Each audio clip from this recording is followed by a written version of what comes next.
Chers amis, bonsoir. Je m'appelle Jean-Charles Zerbib et je suis très content de vous recevoir ce soir dans notre nouvelle édition de cette série intitulée Promenade des Sfarades, organisée par la Fédération des associations séfarades de France. Et je salue le président de la fédération qui est avec nous ce soir, André Derry, et un certain nombre de membres du comité que nous présenterons peut-être tout à l'heure ou qui auront l'occasion de se présenter. En tout cas, nous sommes très contents de vous recevoir ce soir.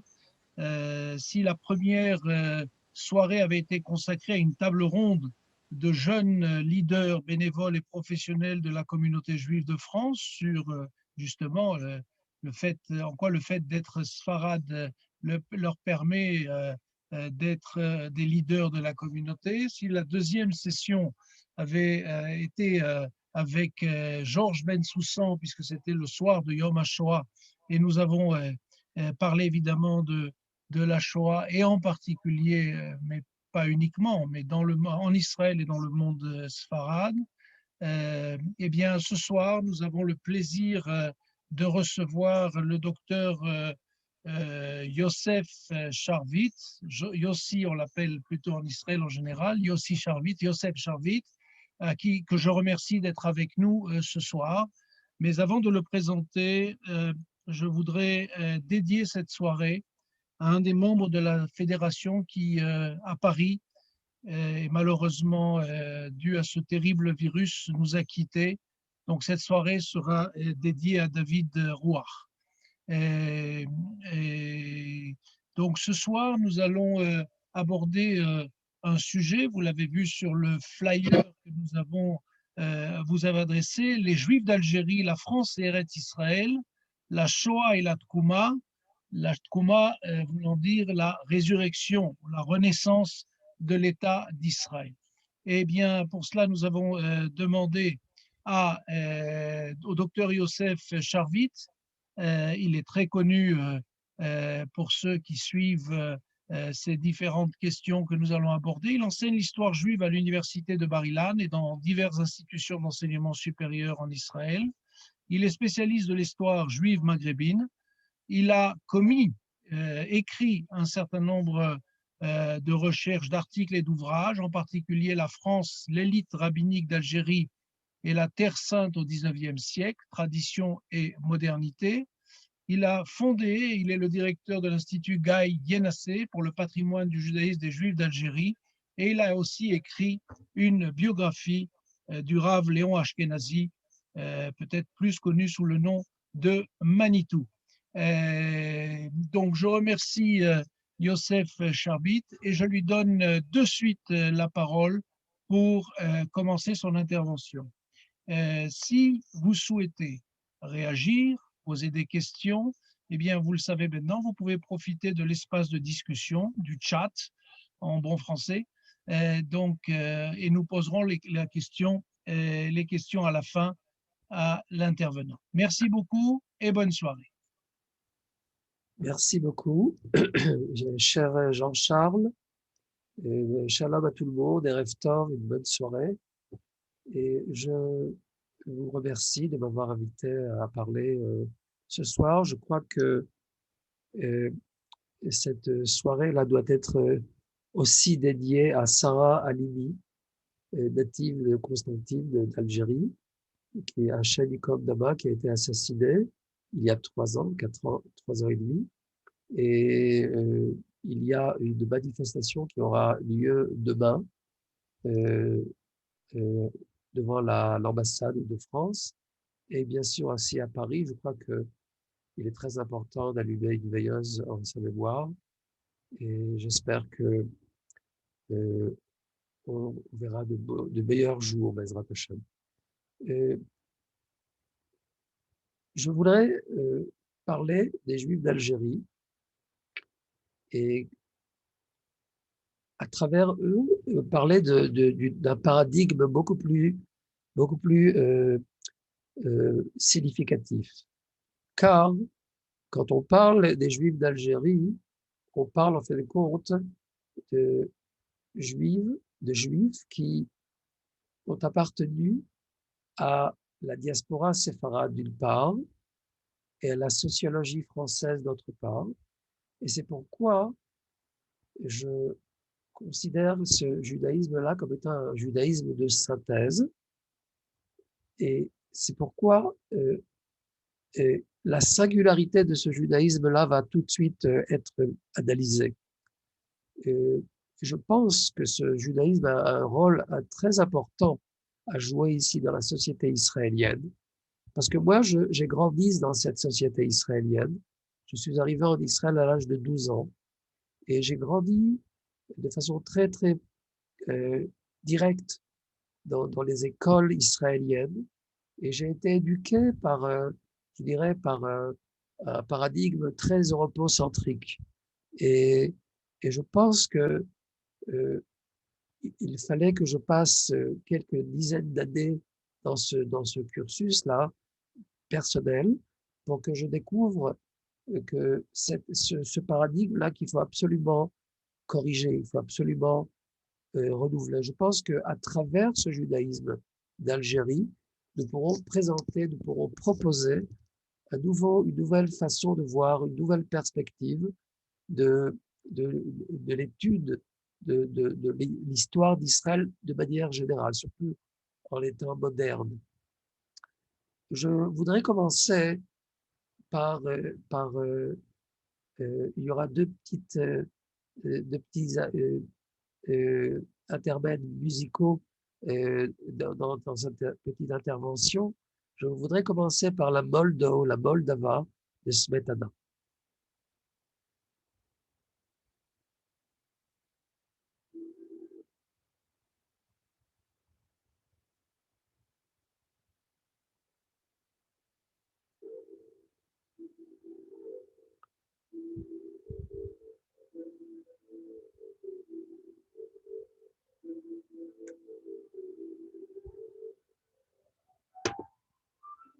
Non, ce n'est pas le pont suspendu à Constantine, mais c'est le pont à Prague de Karl.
Voilà, c'était pour commencer par quelque chose qui va peut-être vous surprendre. Eh bien, très longtemps, on a cru que la tikva provenait était inspirée de la Moldo de Smetana. Et voilà que grâce au docteur Astrid Baltzan, elle arrive à la conclusion que la tikva est liée au tikkun natal,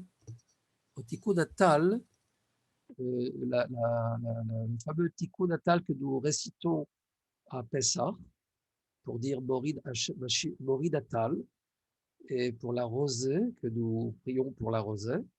Bien, le tikkun natal a été la musique du tikkun natal est tout simplement une musique qui est très très proche de la tikva. Il s'agit du Ribash, du Rav Yitzhak Bar Sheshet Perfet, qui est venu d'Espagne et qui est arrivé à Alger en 1391.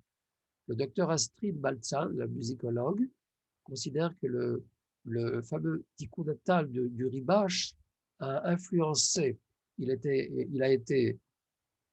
La musique a été composée ici à Alger, et de là, c'est arrivé, ça a abouti dans l'Afrique du Nord et en Empire ottoman, et plus tard, ça a influencé, plus tard, dans les Balkans, le fameux compositeur Smetana. Et voilà que il s'avère que ce n'est pas du tout une musique qui a été volée, disons, à Smetana, mais plutôt le contraire. Smetana a été inspiré du tikkun natal du grand rabbin d'Alger au XIVe siècle. Alors je pense que c'est, je vous conseille, je vous propose d'écouter Madame Astrid Baltzan, qui elle est à l'origine de cette thèse-là, très intéressante thèse. Elle l'illustre très très bien, et elle approuve de façon extraordinaire. Je vous propose de l'écouter dans le YouTube. Eh bien, quand on parle des Juifs d'Algérie, eh bien, on a l'habitude d'aborder le thème des Juifs d'Algérie par le biais de la France, de l'histoire française. Mais c'est une chose qui est tout à fait erronée. Je pense que je sais pourquoi ça s'est passé comme ça, parce que la plupart des Juifs de France ont abouti la plupart des Juifs d'Algérie ont abouti en France, et près de 100 000 Juifs et sont arrivés en France en 1962. Et bien sûr qu'il est évident que l'approche ou l'orientation française était évidente dans la recherche, dans l'histoire, dans l'historiographie. Mais voilà que je vais vous faire découvrir un parcours, un cursus de recherche qui m'a été vraiment, je dirais, hyper intéressant, quelque chose qui m'a beaucoup, beaucoup ému. Et je voudrais vous parler de cela. Le judaïsme d'Algérie est un judaïsme de synthèse. Pourquoi?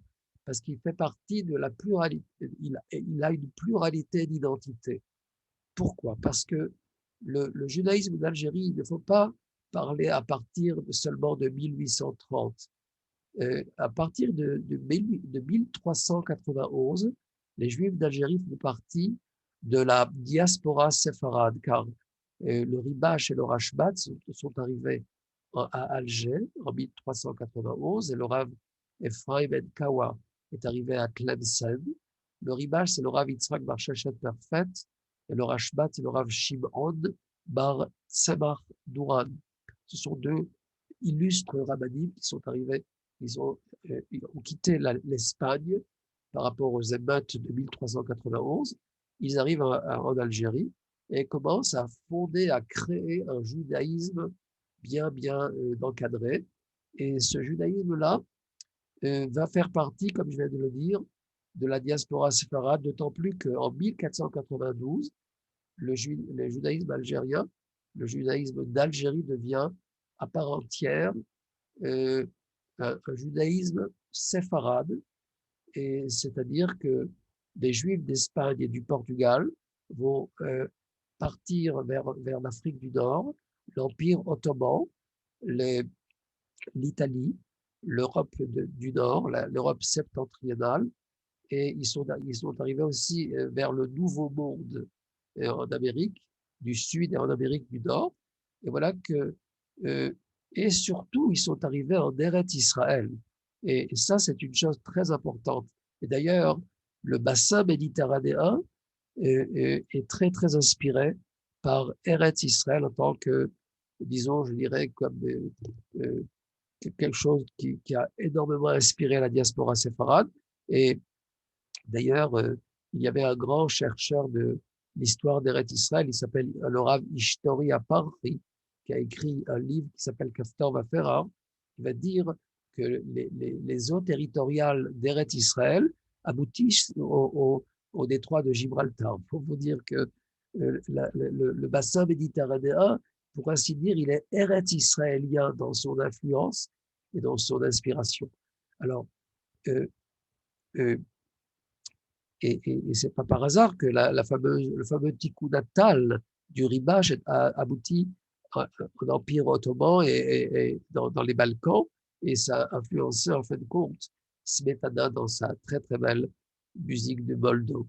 Eh bien, euh, étant donné que le judaïsme algérien appartient à la diaspora séfarade, eh bien, c'est un judaïsme très nationaliste qui est très lié à Eretz Israël, à la Kabbalah, à la Kabbale, la décision, les décisions halachiques qui font partie de l'école de l'Afrique du Nord surtout. Parce que vous savez que il y a plusieurs écoles d'Halakha, dont l'école de l'Afrique du Nord, l'école babylonienne, l'école ashkénaze et l'école yéménite. C'est-à-dire que chaque école a sa particularité. Quand je parle des Juifs d'Algérie, je parle de l'école de l'Afrique du Nord, et c'est pourquoi c'est une école qui a des traits bien particuliers, dont la liaison avec Eretz Israël, avec la Kabbalah d'Eretz Israël, avec la décision halachique qui est liée à Eretz Israël. Et d'ailleurs, le Rav Yosef Karo, qui a décidé de ces décisions halachiques à Tzfat, ici en Eretz Israël, a été beaucoup inspiré par le Ribash et le Rashbatz d'Alger, qui étaient considérés comme des grands rishonim dans le domaine de la halakha. Je pourrais dire que j'ai mis ici la photo je dirais la statue de Rabbi Yehuda Halevi. Je pense que le personnage de Rabbi Yehuda Halevi est un personnage clé quand on parle des Juifs séfarades et quand on parle des Juifs d'Afrique du Nord, car c'était un grand amant de Sion, et il est monté en Eretz Israël, et en arrivant en 1141, il va être assassiné, et c'est pourquoi il est considéré comme Kadosh. Et Rabbi Yehuda Halevi a écrit un grand livre qui s'appelle le Kuzari. Celui-ci vient parler de la tradition prophétique qui vient corroborer, qui vient contrecarrer la tradition philosophique. Et d'ailleurs, et c'est pourquoi Rabbi Yehuda Halevi, à mon avis, à mes yeux, c'est un personnage clé pour comprendre la diaspora séfarade. Je ne pourrais pas dire plus. Mais étant donné que le judaïsme d'Algérie appartient à la diaspora séfarade, c'est pourquoi il va avoir énormément de contenu, de tradition et de religion, je dirais, et qui est très lié à la nation d'Israël, car nous ne sommes pas une religion, nous sommes une nation. Eh bien, ça c'est d'une part. D'autre part, les Juifs d'Algérie font partie de la sociologie française, c'est-à-dire que lorsque le Hussein Dey frappe le consul de France, Pierre de Val, avec un chasse-mouche en 1827, eh bien la France décide de faire l'invasion d'Alger le 3 juillet 1830 et la soumission d'Abdelkader en 1847. Et ce fameux Abdelkader va rencontrer en fait compte Napoléon III. Ce fameux Abdelkader qui a été, disons, battu par la France, va devenir un très grand ami à la France. Il va quitter, en 1852, il va quitter la France, la prison de Toulon. Il va arriver à Damas, et à sa demande, à Napoléon III, et il va avoir des rencontres annuelles avec son ami d'Alger. Il s'appelle le Rav Shmuel Abo. Le Rav Shmuel Abo, un ancien ami d'Abdelkader, vont se rencontrer sur le fameux pont de Gesher Bnot Yaakov qui lie le Golan et la Galilée. Je reparlerai de cela plus tard quand j'aboutirai à Eretz Israël. Eh bien, le fait que l'Algérie va être envahie, va être conquise par la France va très rapidement va faire d'elle un département français et surtout les Juifs vont devenir très rapidement la communauté juive l'identité juive va être très très liée à la France et, et c'est pourquoi il y a, quand on parle des Juifs d'Algérie, un judaïsme de synthèse, pas seulement dans la pluralité d'identités, mais aussi dans la pluralité d'archives. C'est ce qui s'est passé quand j'ai commencé à écrire mon doctorat, et quand j'ai voulu voir et approfondir le rabbinat autochtone des Juifs d'Algérie.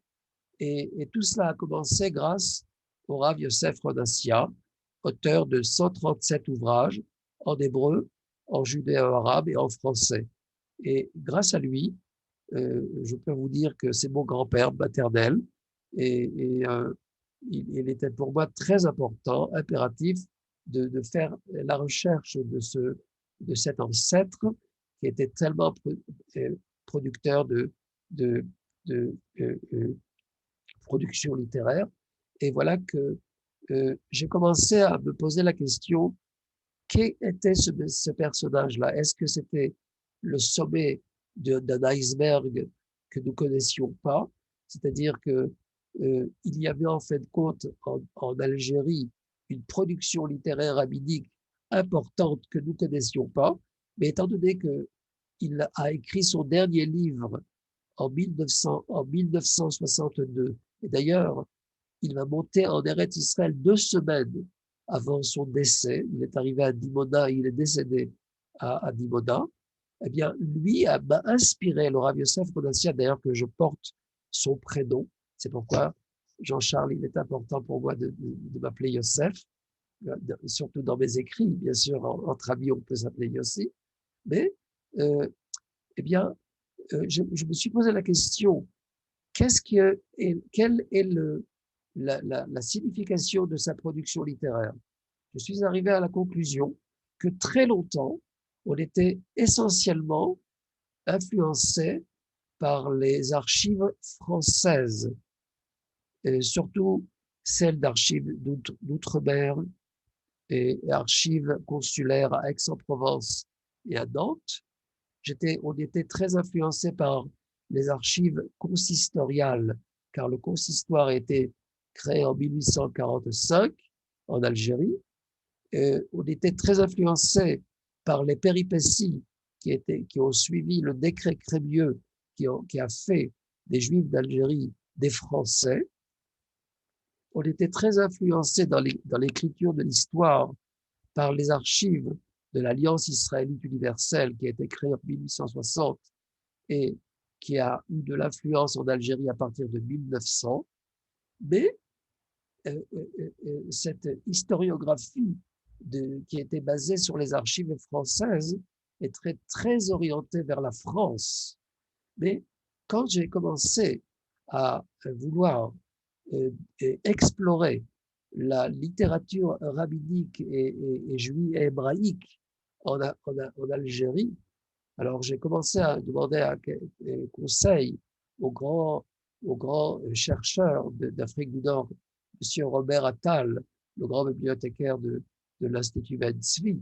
Il m'a dit, tu sais, étant donné que l'autonomie juive a été abolie en Algérie, tu ne pourras pas trouver beaucoup de responsables rabbiniques et de sermons rabbiniques et de décisions halachiques rabbiniques en hébreu, parce que il n'y avait plus usage de cette fameuse jurisprudence hébraïque en Algérie, car nous étions en Algérie sous la tutelle française. Et la jurisprudence française avait en fin de compte été dominante.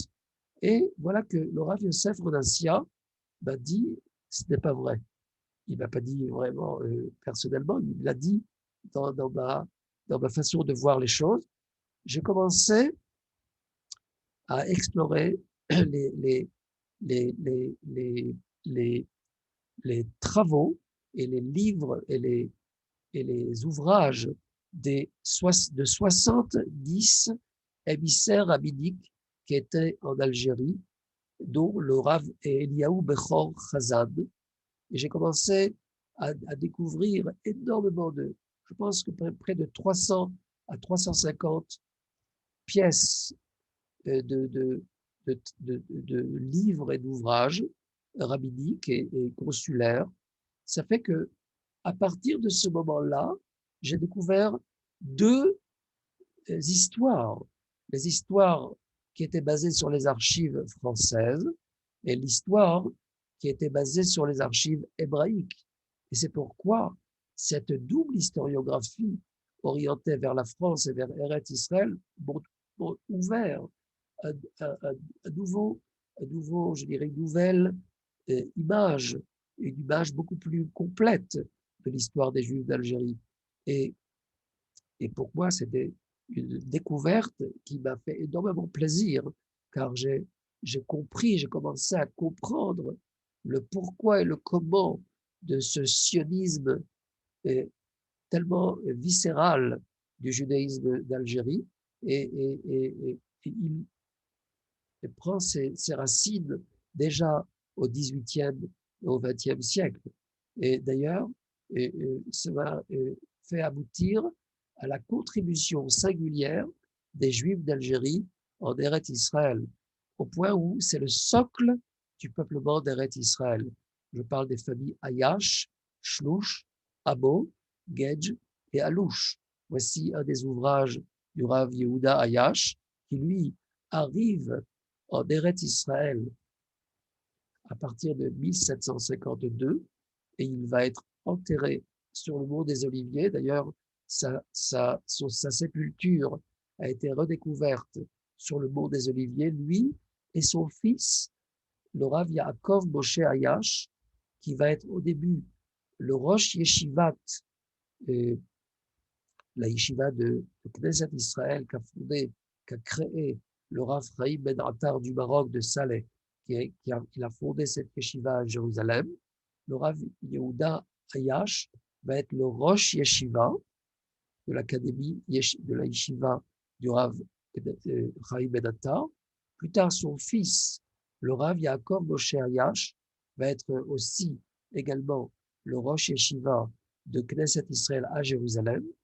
Et lui aussi va être enterré au bord des Oliviers, mais le Rav Yaakov Moshe Ayash, c'est quelque chose de vraiment incroyable, il va devenir le Rishon LeZion au début du 19e siècle, c'est-à-dire le primat de Sion, le grand rabbin d'Eretz Israël et de Jérusalem, qui était un juif d'Algérie. C'était quelque chose d'assez impensable, car le milieu des rabbinim, des rabbinim chiites, des grands rabbins d'Eretz Israël, était un milieu plutôt des juifs de l'Empire ottoman et non pas d'Afrique du Nord.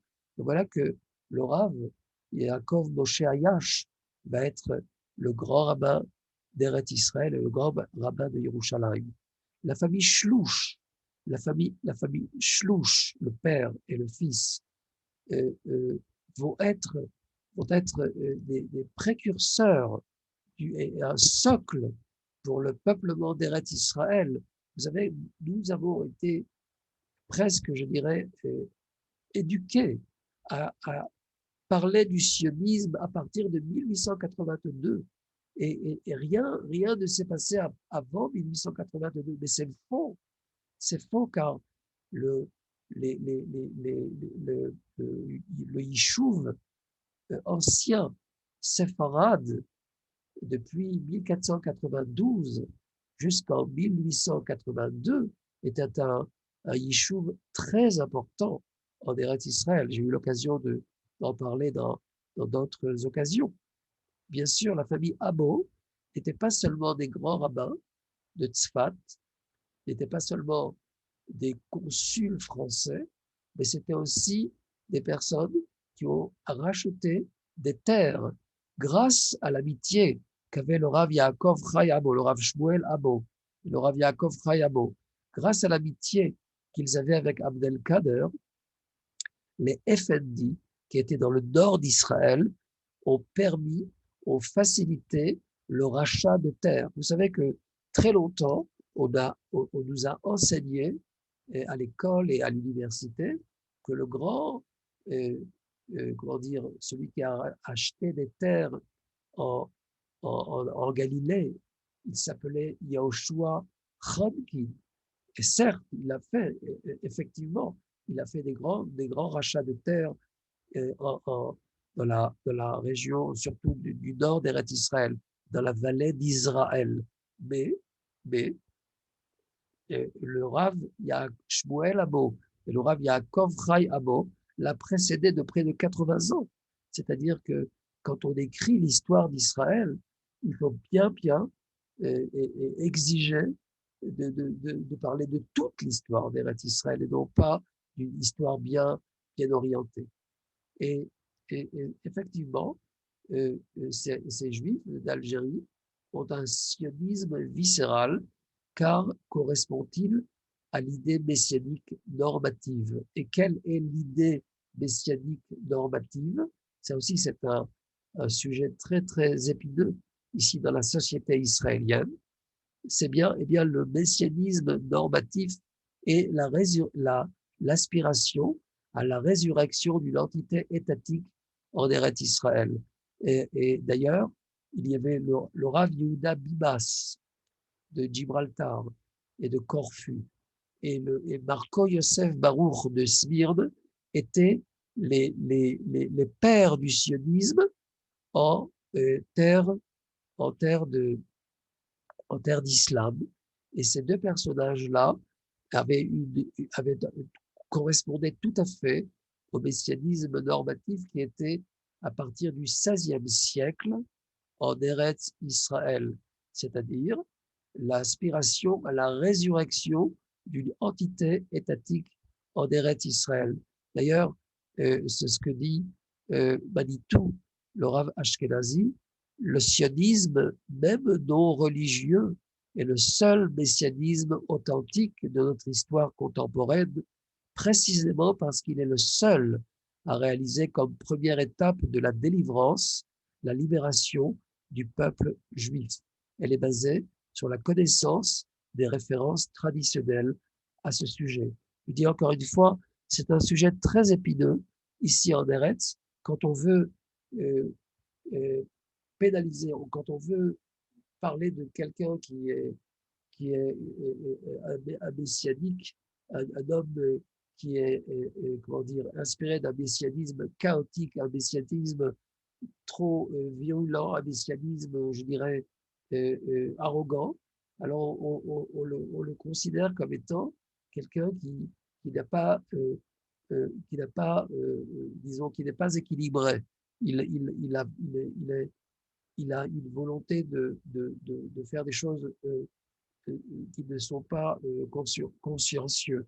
Eh bien, le sionisme viscéral qui était en diaspora séfarade et en l'occurrence en Algérie, était un messianisme, une idée messianique normative qui, elle, aspirait à la résurrection d'une entité étatique en Eretz Israël. C'est pourquoi, va dire le Rav Yechia Ben Arosh du Maroc, de Port-Lyoté, il va dire « Je crois pertinemment », il dit ça à ses élèves qui ont étudié dans une yeshiva orthodoxe à Aix-les-Bains et à Paris dans une autre yeshiva, une yeshiva charédite orthodoxe. Ils sont devenus antisionistes par rapport à cette étude qu'ils ont eue là-bas. Eh bien, ils ont commencé à parler du mal de Herzl, d'ailleurs, qui est aujourd'hui, c'est l'anniversaire de Herzl. J'ai commencé d'ailleurs je ne sais pas si vous avez remarqué, j'ai écrit là, ici « Bon anniversaire » à Herzl, qui est l'arrière-petit-fils du Rav Yosef Tayatatsk de Saloniki, de Salonique, c'est-à-dire que, à l'inverse de ce que nous croyons, Herzl était un séfarade, c'est un juif séfarade. Eh bien, va nous dire, le Rav Yechiel Ben Arosh du Maroc, je crois pertinemment qu'Herzl est un prophète et que Weizmann et Ben Gurion nos sauveurs. Et c'est une lettre extraordinaire sur laquelle d'ailleurs j'ai écrit un article académique il n'y a pas longtemps et qui va bientôt voir le jour. Et pour vous parler de l'école nord-africaine et le sionisme viscéral, j'aimerais bien vous faire écouter le très beau chant, le très beau plaidoyer de Herbert Pagadi par rapport à la terre d'Israël. Vous voyez, ici, mon père et mon grand-père, le Rav Yosef Rodassia, et mon père et mon beau-père se trouvent ici sur le mont du Temple, et avec moi-même et le Rav Levik. Nous sommes montés sur le mont du Temple, et c'est un thème en soi, et c'est une chose à dire et à approfondir. Et là, tout cela pour vous dire que il existe un sionisme viscéral en Algérie, et c'est pourquoi tout de suite je vais parler de quelque chose de très important, le procès public des Juifs d'Algérie à Jérusalem en 1963, quelques mois après l'exode des Juifs d'Algérie, dont 90%, 89% sont arrivés en France et 11% seulement sont arrivés en Israël. Alors, il y a eu un procès, et je vais tout de suite parler de ce procès-là, mais écoutons le très très beau plaidoyer d'Herbert Pagadi, qui lui n'est pas d'Algérie, mais il est de Libye et d'Italie, et il a été inspiré de ce qu'il a écouté dans cette fameuse diaspora, qui est la diaspora séfarade.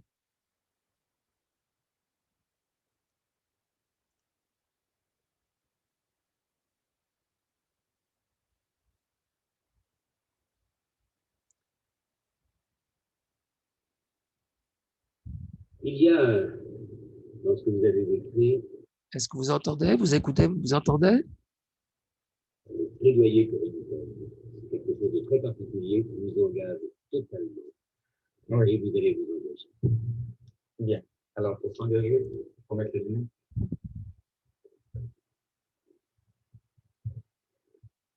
Il y a des choses qu'on ne peut pas dire en vain. L'autre jour, j'étais dans le métro et j'entends deux dames dire « T'as lu le journal encore, ces Juifs avec leurs histoires, qu'elles emmerdent. » C'est vrai, nous sommes des emmerdeurs. Ça fait des siècles qu'on emmerde le monde, c'est dans notre nature. Que vous voulez.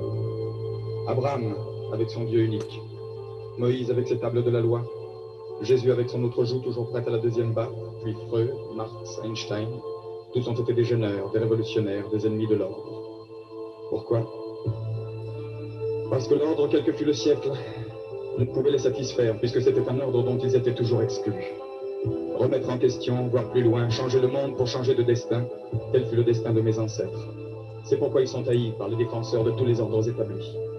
L'antisémite de droite reproche aux Juifs d'avoir fait la révolution bolchevique. C'est vrai.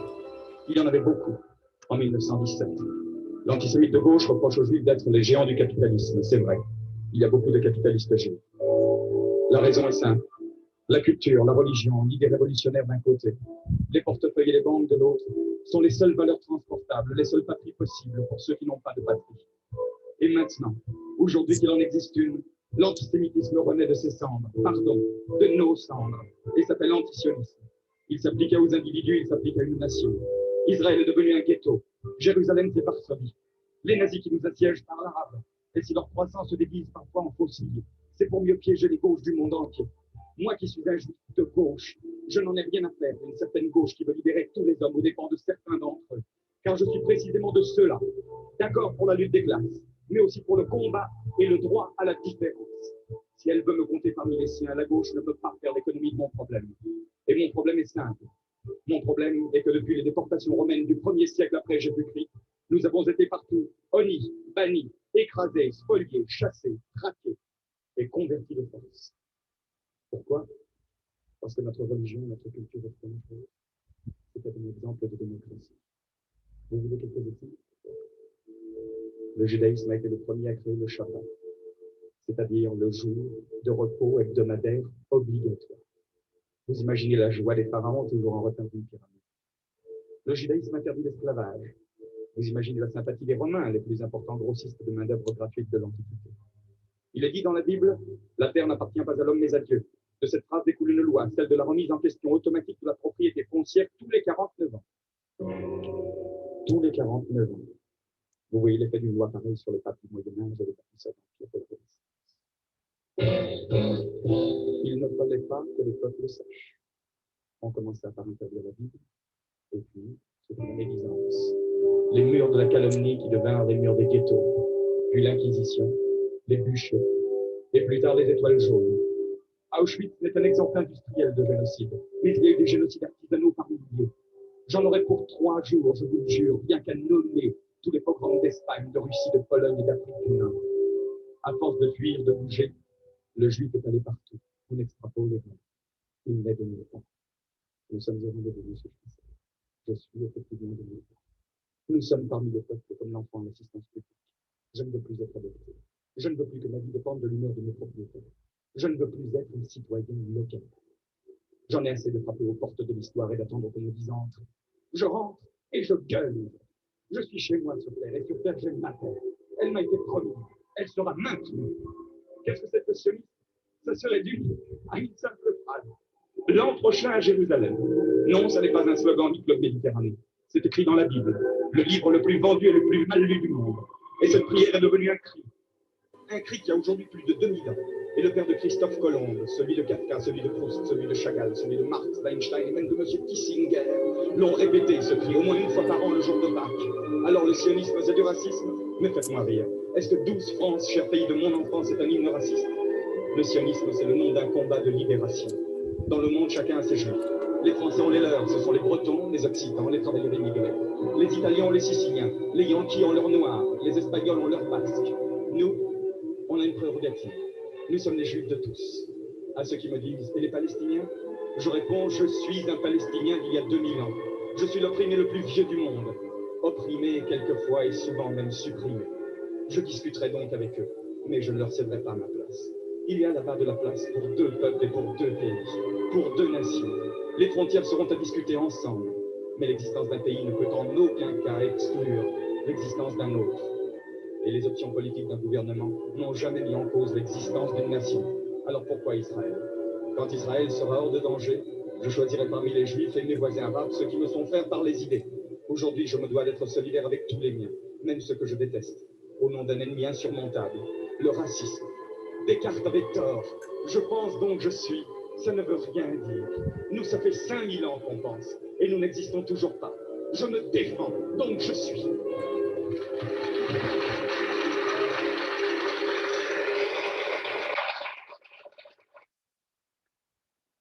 C'est un grand chanteur, le Herbert Pagadi, il s'appelle d'ailleurs Rachamim Khadjadj, un juif de Libye et qui est arrivé en Italie et puis un peu plus tard en France.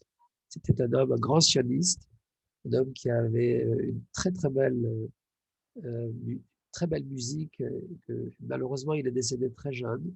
Il a prononcé ce discours-là suite à la déclaration de l'ONU comme quoi le sionisme est un racisme. Et il a tout à fait euh, une forte réaction à cela. Je reviens au procès public. Le procès public a été organisé à Jérusalem par Moshe Charet, qui était le Premier ministre et le ministre des Affaires étrangères. Moshe Charet est devenu le patron de l'agence juive et il a décidé, peut-être par le conseil de quelques personnages, je dirais, douteux, d'organiser un procès public des Juifs d'Algérie à Jérusalem en 1963. La question était pourquoi les Juifs d'Algérie ne sont pas montés en masse comme les autres Juifs des pays d'islam. Vous savez, les Juifs de Libye, du Maroc, de Irak, de Théman et de Syrie sont arrivés en masse. Chacune des communautés, avec son histoire bien précise et bien singulière, mais les Juifs d'Algérie étaient considérés comme faisant partie des pays musulmans et ils sont montés seulement en 1962 à peu près 11% et en 1976 près de 15%. Ça veut dire que, grosso modo, en 1967, 5 ans après la fameuse exode des Juifs d'Algérie en, en France et en Israël, 5 années plus tard, ils sont montés suite à la guerre des 6 jours, près de 25%.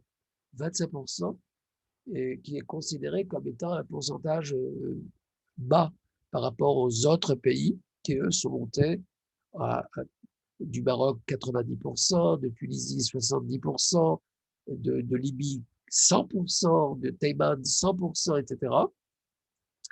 Alors, cette comparaison-là fait qu'ils ont décidé de faire ce procès public. Mais ils n'ont pas compris, ils n'ont pas saisi, en fin de compte, ce que je suis en train de vous dire, que les Juifs d'Algérie n'étaient pas de terre d'islam, ils étaient d'un pays qui est, lui, occidental. Ils venaient, en fin de compte, de la France. La France, là où je suis né, comme disait Enrico Macias, la France, là où il est né, c'est en Algérie. Et c'est un pays occidental. C'est-à-dire que, au contraire, bien au contraire, à la suite du procès, on peut dire clairement que les Juifs d'Algérie ont été nombreux à immigrer en Israël en 1962 et surtout en 1967, près de 25%, représentant en fait le plus grand pourcentage d'immigrants parmi les communautés juives des pays occidentaux. Vous savez que des pays occidentaux, de manière presque automatique, le taux d'Aliyah devient tout de suite très très bas par rapport à l'identité assimilée ou l'identité qui est liée aux pays occidentaux. Et voilà que les Juifs d'Algérie font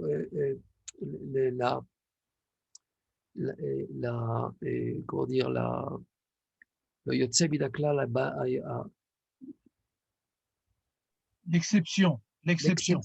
l'exception qui confirme la règle, eh bien, il monte en grand pourcentage d'immigrants de Libre en Eretz Israël, et justement parce qu'il faisait partie de la diaspora séfarade qui, elle, est une diaspora sioniste. Et d'ailleurs, je viens maintenant ici mettre les quelques points sur quelques i. Je n'aurai pas trop le temps de développer cela, mais justement, quand nous avons été éduqués ici en Israël, les écoles et les universités parlent de la Shoah des Juifs d'Europe. Et ils mettent l'accent et l'exergue sur la Tkouma, la résurrection du pays d'Israël grâce aux pionniers qui venaient d'Europe de l'Est et d'Europe centrale. Et c'est tout à fait erroné. Cette optique est tout à fait erronée. Il faut absolument mettre les points sur les i. Et d'ailleurs, je vais vous montrer ici quelques petits points, quelques petites remarques qui vont bien et vont essayer de dissiper cette thèse-là que je suis en train de vous dire. C'est-à-dire que la Shoah était dans le monde juif en général et la Tkouma aussi. La Tkouma, la résurrection, le sionisme était dans tous les pays, chacun à sa façon, chacun dans son optique bien précise, bien particulière. Je n'ai pas tellement le temps de vous montrer un film, le film qui relate l'opération Torche, le 8 novembre 1942. Cette opération Torche a été une opération très importante qui a été effectuée grâce à un groupe clandestin qui faisait partie, dont 85% à Alger et à Oran étaient des juifs à part entière.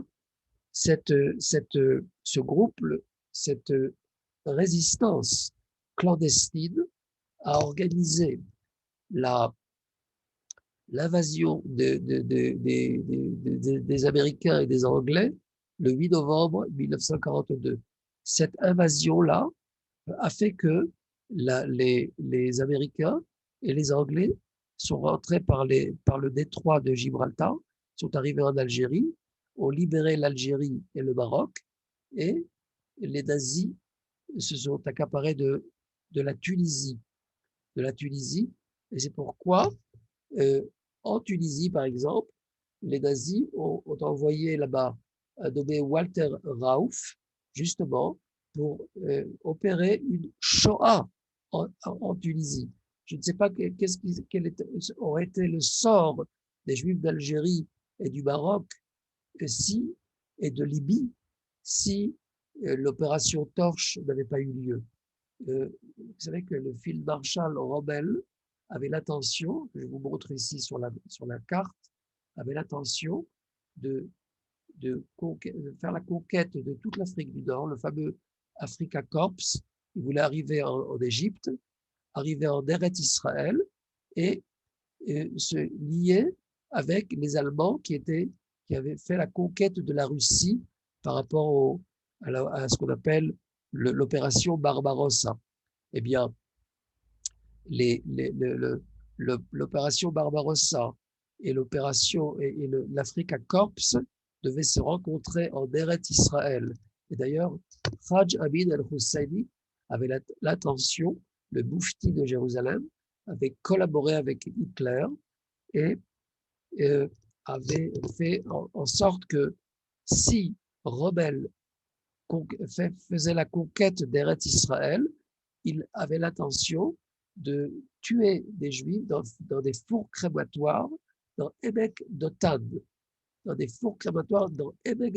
en plein vallée d'Israël, dans le nord d'Israël. Et Baruch Hashem, Rommel a été battu à El Alamein en octobre 1942. C'est pourquoi j'insiste sur le fait que la Shoah et la Tkouma n'appartient pas seulement aux Juifs en Europe, mais aussi dans tous les pays, en terre d'islam. Je donne un cours sur cela. Je pense qu'il faut absolument insister sur une nouvelle méthodologie et une nouvelle façon d'analyser les événements de l'histoire d'Israël. D'ailleurs, quelque chose de très impressionnant, le 4 septembre, je vous propose de voir un très beau film, La Nuit des Dupes, qui a été fait sur la résistance juive en Algérie et surtout par rapport à ce qui concerne l'opération Torche. Il y a un très très beau film, il s'appelle Un vol pour nous, un seul vol pour nous, Tissa Achad Bishvilanu. Je ne sais pas s'il y a ceux qui ne comprennent pas l'hébreu, je ne sais pas s'il y a une traduction, mais je vous propose de voir ce film-là. L'armée de l'air d'Israël survole le camp de la mort d'Auschwitz le 4 septembre 2003. Et voilà que Amir Eshel, voilà une très belle photo, c'est la photo des Mirages des F-15 qui ont survolé Auschwitz. Eh bien, Amir Eshel s'est adressé à Yad Vashem et il lui a demandé des noms de personnes qui ont été assassinées ce même jour pendant la Shoah, le 4 septembre. Et voilà que monsieur Arad de Yad Vashem est en train de chercher des noms de personnages qui ont été assassinés en ce moment-là, et de façon très symbolique, il trouve quelques noms près de 21 personnes qui ont été transportées et déportées de Drancy en France à Auschwitz. Et regardez cela, Sylviane Amar, Georges Sasportas, Esther Lévy-Valancine et Camille Suzanne Azoulay, je m'excuse je n'ai pas ajouté le nom, Azoulay, ce sont tous des juifs natifs d'Algérie. Et regardez, de façon tellement symbolique, quand il a cherché des noms pour que le pilote ait ses noms avec lui quand il survole, et des photos d'ailleurs. D'ailleurs, dans le film, vous voyez les photos de toutes ces personnes qui ont été assassinées à Auschwitz. Eh bien, ce sont des juifs natifs d'Algérie. D'ailleurs, il y a une histoire extraordinaire du nageur, du grand nageur olympique, Alfred Nakache, qui lui a été aussi, malheureusement, sa femme et sa fille ont été assassinés immédiatement quand ils sont arrivés à Auschwitz. Et bien sûr, il y a aussi Victor Pérez, le grand boxeur, etc.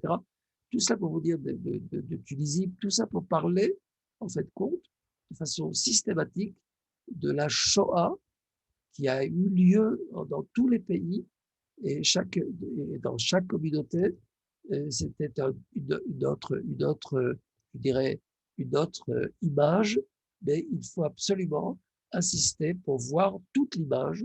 D'ailleurs, je suis en train d'écrire un livre en hébreu qui va parler de cette chose-là, de voir et la Shoah et la Tkouma dans toute son étendue et ne pas se contenter d'un concept europo-centrique.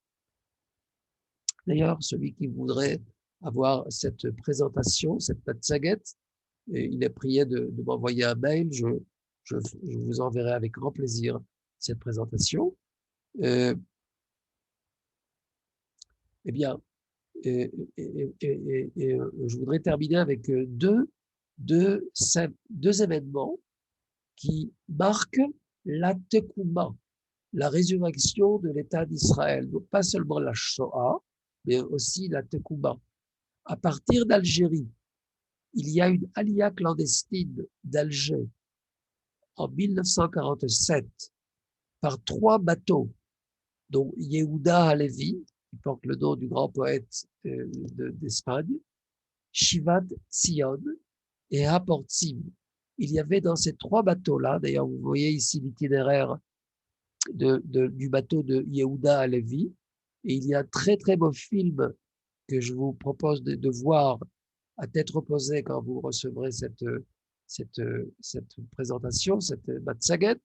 Eh bien, grâce à l'intervention de Shaoul Avigour, Yadi Avidov, Isser Harel, qui était le chef du Mossad, Shlomo Zalman Shragai, qui était le chef de tout ce qui concerne la Aliyah, et surtout des personnalités qui ont été actifs à Alger et en Algérie.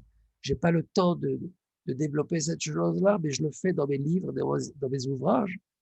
Je parlerai surtout de Eizer Cherki, qui est d'ailleurs le grand-père du Rav Uri Cherki, que vous devez certainement connaître. Eh bien, toutes ces personnes-là ont contribué à la Aliyah clandestine d'Algérie, au Mossad, les Aliyabet, et au Mossad et de l'autodéfense en Algérie. C'est-à-dire que la Tekouma et le sionisme vibraient et aussi en Algérie et dans toutes les communautés d'Afrique du Nord.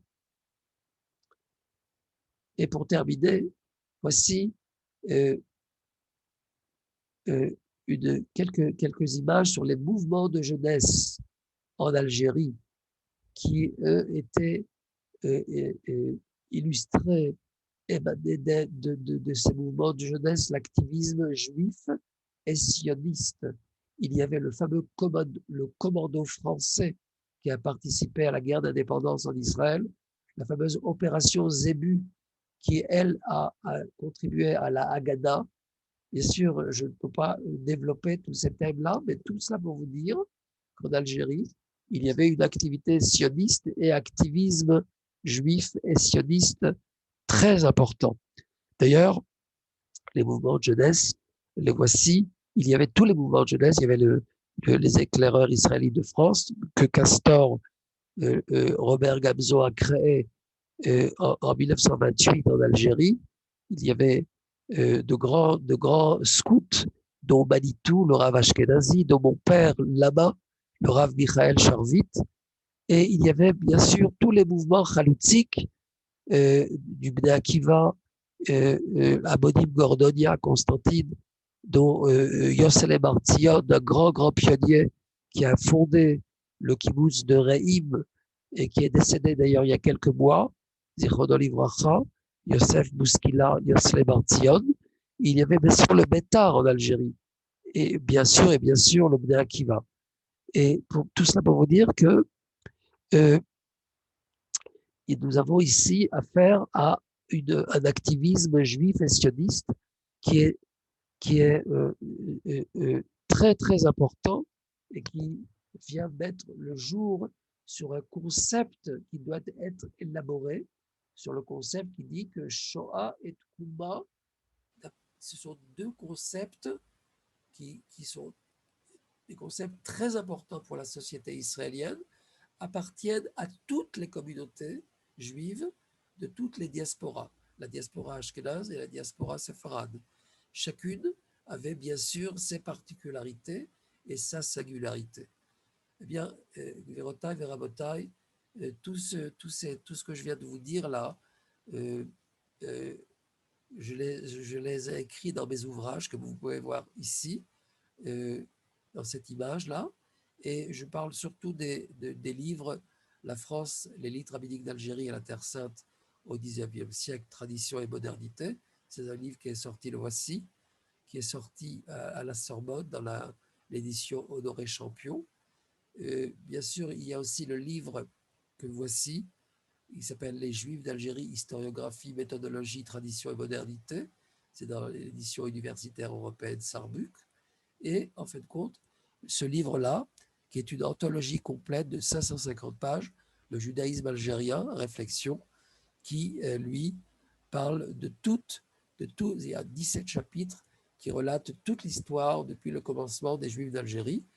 Un très beau livre avec des photos du musée de la diaspora.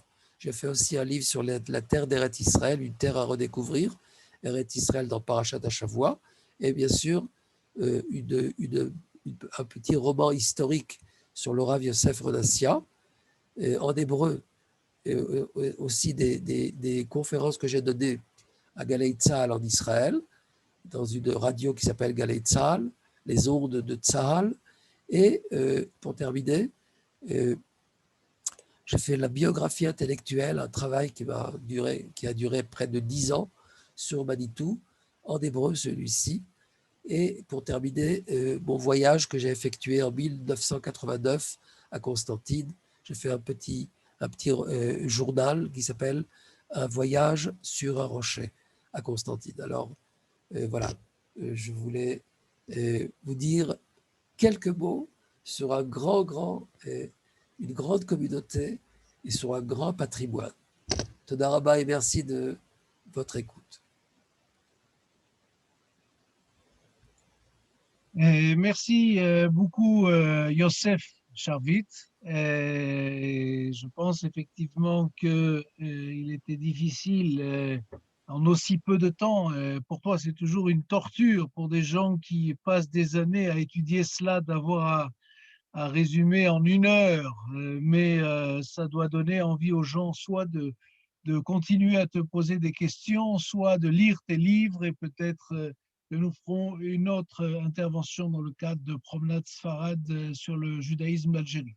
Alors, je ne vois pas de questions dans la liste. En ce qui concerne Hubert Lévy-Lambert, dit que Nicole Cohen-Haddad s'occupe de l'association du 8 novembre 42.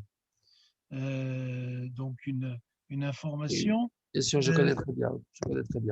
Ce qui est pour moi important, enfin, si déjà on parle de l'opération Torche, c'est officiellement le premier acte de résistance sur le territoire français. Le premier acte, ça veut dire le premier acte, il n'a pas eu lieu ni dans le Maquis en France, ni dans le Vercors, ni à Paris.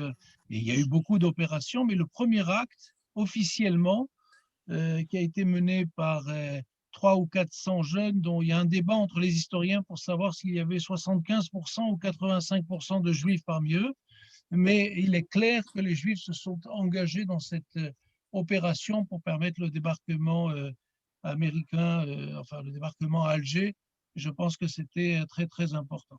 Alors, Je pense que je devrais dire que cette résistance-là n'est pas seulement la première en Europe, mais c'est aussi la première de manière générale dans Shoah.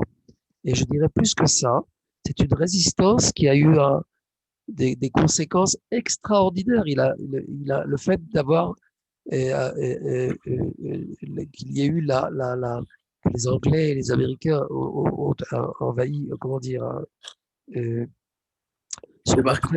y a eu le débarquement, pardon, le débarquement anglais-américain en 1942. Ce fait-là a joué énormément dans le sort. C'était la première victoire des Alliés.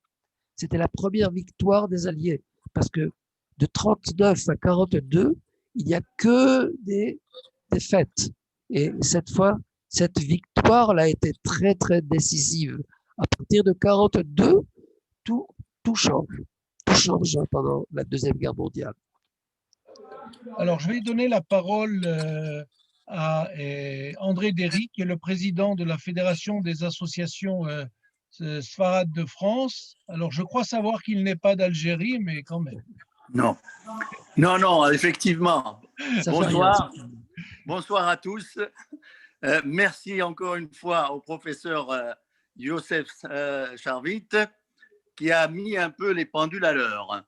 D'abord, premièrement, je suis satisfait de voir qu'il a conforté ce que j'avais dit des séparades lors d'une des promenades, là, je crois, où je disais que les séparades ont été bien avant Herzl, partisans d'un État souverain juif dès le Moyen-Âge, déjà avec de grands noms. Bon, il a confirmé en tant que scientifique ce que j'avais dit déjà. Ensuite, concernant le procès qui est fait en 63 aux Juifs d'Algérie, je comprends très bien que les Juifs d'Algérie étaient des citoyens français pendant plus de 100 ans. Donc, pour eux, c'était un rapatriement vers la France. Ce n'était pas le même problème que pour les autres pays d'islam. Et effectivement, il a raison de remettre les pendules à l'heure et de dire qu'ils étaient considérés comme venant d'un pays occidental. Et s'il y a 25% de gens qui ont fait la Alia, c'est énorme. Et d'ailleurs, ces dernières années, ils ont fait une Alia de très grande qualité, comme Manitou, le Rav Sirat, et Jean-Charles Zerviv. Le Rav Charvit. Et beaucoup de nos amis, je ne veux pas les citer tous, mais je crois qu'on ne peut pas leur en vouloir. Et d'ailleurs, c'est en même temps une chance, si je peux m'exprimer ainsi, parce qu'il y a à peu près 100 000 Juifs d'Algérie qui sont venus en France, et c'est pratiquement tous des sionistes, des soutiens de l'État d'Israël. C'est eux qui font les grands meetings, les grands rassemblements quand il y a pour soutenir Israël. C'est eux qui sont dans la rue.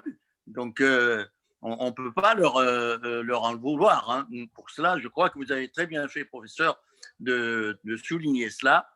Pour l'opération Torche, effectivement, j'ai vu ce film-là il y a quelques années et c'est vraiment remarquable ce qu'ils ont fait, que des jeunes juifs aient enfermé le gouverneur, le général qui dirigeait la place d'Alger pour permettre le débarquement américain.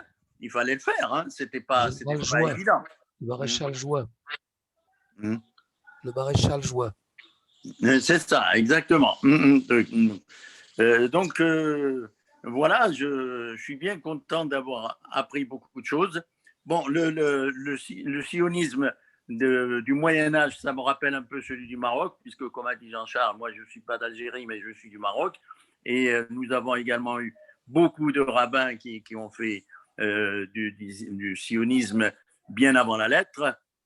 Mes grands-parents, comme je le répète souvent, ont failli arriver en 1927 avec toute la famille, avant que je sois né, à cette époque-là, j'aurais pu naître Sabra, mais leur visa a été annulé à la dernière minute parce qu'il y a eu des émeutes, comme vous connaissez peut-être, en 1929, où il y a eu des massacres, et donc le consul d'Angleterre avait supprimé leur visa, et ils n'ont pu repartir qu'en 1948. Donc, le sionisme, je crois, d'Afrique du Nord, qu'il soit d'Algérie, du Maroc ou de Tunisie, je crois qu'il n'a rien à envier à celui des autres populations. Et il n'a pas été fait, je dirais, il a été fait par une volonté d'y aller. Par une volonté d'y aller et non pas parce que ça a été imposé à la suite de la Shoah, comme ce qui s'est passé malheureusement pour nos frères ashkénazes d'Europe. Merci, merci André. Avant de te laisser la parole pour conclure les quelques mots que tu as dit ce soir, et encore une fois, je m'excuse d'avoir été celui qui t'a donné un temps réduit, mais nous n'avons pas le choix. Je t'invite à lire dans le chat un certain nombre de personnes qui te remercient de ce que tu as dit ce soir. Alimi, merci pour cette approche originale sur le judaïsme algérien, et d'autres compliments. Pour ne pas te faire rougir, je te laisse les lire tranquillement. On nous remercie d'avoir évoqué cet acte, l'opération Torche, évidemment. La famille Aboulker, qui a joué un rôle extrêmement important, et aussi le docteur André Chouraki, qui était l'oncle d'une amie très chère, Annie Cousin, qui est décédée, Zichronah Livracha. Et donc, voilà, donc il y a comme ça ici des gens qui ont vécu profondément l'histoire dont tu as parlé ce soir. Alors, avant de reprendre la parole, je te laisse conclure, Youssef. Toda Rabba. Je voudrais dire que mon intention dans l'étude de cette communauté est surtout de retravailler l'historiographie de l'histoire moderne, surtout des Juifs dans le monde entier, et reconsidérer les choses de façon beaucoup plus exacte, et ne pas ignorer des épisodes et des séquences tellement importantes dans le cadre de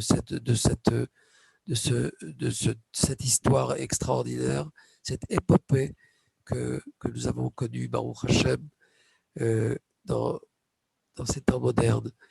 Je voudrais aussi souligner que Bezrat Hashem, entre le 3 et le 10 octobre 2021, c'est-à-dire dans quelques mois, après les fêtes de Tishri, il y aura un grand congrès des Juifs de Constantine, ici à Jérusalem et à Natania. Alors, je pense que Jean-Charles vous en fera part plus tard. Et il est très important de savoir que ce congrès-là aura lieu entre le 3 et le 10 octobre 2021 à Jérusalem et à Natania. Toda Rabba, merci pour votre participation et pour vos remarques et vos éloges. Je vous remercie. À très très bientôt et en bonne santé. Merci beaucoup, professeur. Merci beaucoup, docteur Youssef Charvit, qui, d'après mes sources, va bientôt avoir le titre de professeur. Donc, ça sera le cas au prochain congrès. En tout cas, Toda Rabba et Be'atzlacha. Et voilà, donc je voudrais vous remercier à tous. Alors, oui, ça a été enregistré et vous pourrez trouver dès demain sur notre chaîne YouTube. Vous allez sur YouTube, vous tapez FASF, les initiales de Fédération des associations sfarades de France, et vous pourrez revoir aussi les précédentes soirées organisées. Donc ça, c'est très important. Voilà, et je vous ai mis derrière moi l'affiche de notre prochaine rencontre. En tout cas, j'espère que vous serez avec nous sur un thème très différent, sous une forme tout à fait différente. On varie les plaisirs, c'est aussi ça être sfarade, c'est varier les plaisirs. Et donc, nous allons avoir un atelier de cuisine sfarade. Ce n'est pas une conférence, c'est un atelier. Et donc, le chef Yossi Ben Dayan va sur le thème d'une soirée, les contes des 1001 saveurs. À cette heure-ci, vous devez avoir faim. Et il va en particulier nous présenter deux recettes. Une qui s'appelle Alboronia. Donc, c'est la cuisine, tu vas être content, André, c'est ce que l'on mangeait la veille de Kippour au Maroc. Et une rencontre entre la Tunisie et la Syrie à travers le sambusa tunisien et le fricassé syrien. Alors, ou peut-être l'inverse. Toujours est-il que il y a là, nous nous donnons rendez-vous donc dans 15 jours, puisque c'est le rythme de nos rencontres. Je voudrais encore une fois remercier le docteur Youssef Charvit. Je voudrais remercier André Derry et la Fédération des associations sfarades de France d'avoir confiance en moi et de me donner comme ça à organiser ces soirées. C'est un vrai plaisir et à très très bientôt, j'espère. Bonne soirée, bon appétit pour ceux qui n'ont pas encore mangé et à très bientôt. Au revoir. À bientôt. Merci beaucoup, Kolto.